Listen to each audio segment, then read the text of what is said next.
And now we come to the final deserving.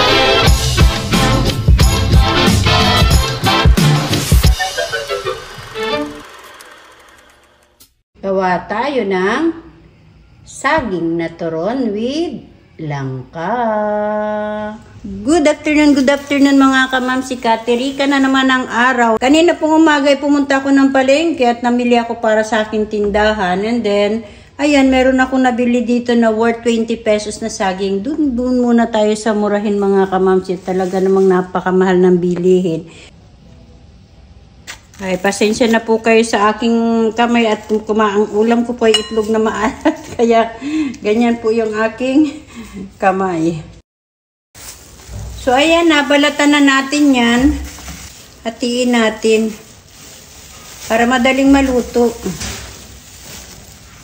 So, nabiyak na natin yan. So, magbalot na tayo. Hindi po ako nanood ng street dancing kasi mainit po. Ikagaling ko pa sa sakit. So, tanggalin ko lang po ito. Pasensya na po kung mga simpleng recipe lang yung na-upload ko sa inyo. Eh, yun na lang po ang kaya ng bulsa ko eh. Napusoy po ako.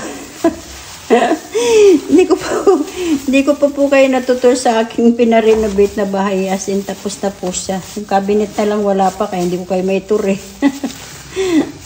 Pag nagsweldo po ulit, paggawa natin yan, huwag po kayo mag-alala at atur ko rin po kayo sa katas ng aking pagbablog. So, okay na po yan na paghiwa-hiwalay na po natin yung ating lumpia wrapper. Natatandaan nyo po ba ito? Ito po yung niluto ko na langka na binigay ng ating kapitbahay. Ito na po ang apalaman ko. So, magbalot na tayo. Meron akong tubig dito na konti. Yun ang magsisilbi natin na pandikit. Ang sarap naman talaga ng palaman ko. Ito yung minatamis natin na langka na galing sa ating kapitbahay. Pero pakunti-kunti lang alagay ko kasi masyadong matamis. Ayan. Tapos atak pa natin yan ng saging syempre. Para hindi maglalabasan yung ating mga palaman na yan na langka. Kung wala naman po kayong minatamis na langka, eh pwede naman po yung hinog na langka na hindi minatamis. Eh, ito po yung meron akong minatamis. Eh, di yun ang alagay ko. Kaysa bumili pa ako, libre baya ere. So, eto na po siya mga kamamsi. Tabang tayo nagabalot ng ating turon ay magpainit na tayo ng oil.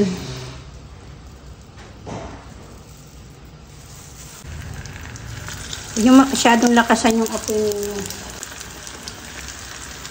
sarap talaga yung turon na with langka. Yan, lagyan natin siya ng sugar. Kunti lang. Then, balik na rin yung nakaagad dyan.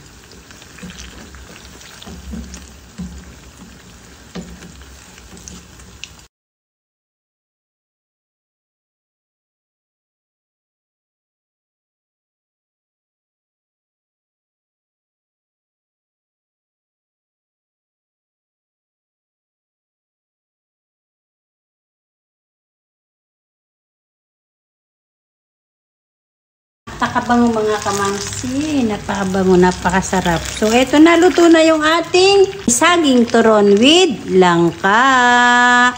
Tanggalin na natin.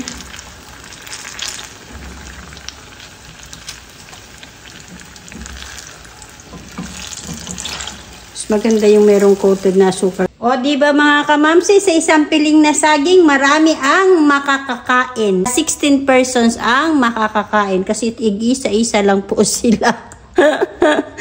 So, eto na mga kamamsi, ang ating saging na turon with langka.